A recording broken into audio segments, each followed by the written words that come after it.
We will learn how to boot VPS in rescue mode using Virtualizor in this tutorial.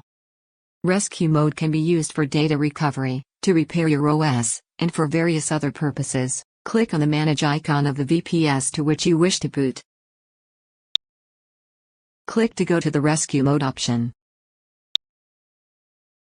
Currently, the rescue mode is disabled. Now enter the root password in the given text input boxes and then click on the Enable Rescue Mode button.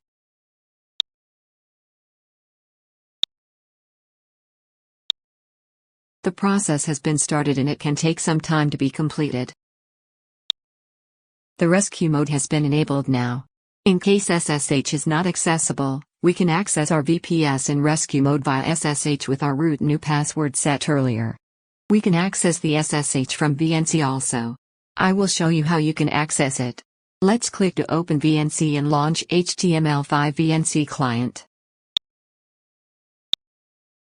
Now we can access our VPS in rescue mode from here by entering our username and the new root password.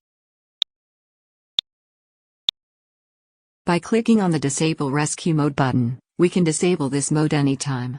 Thank you for watching.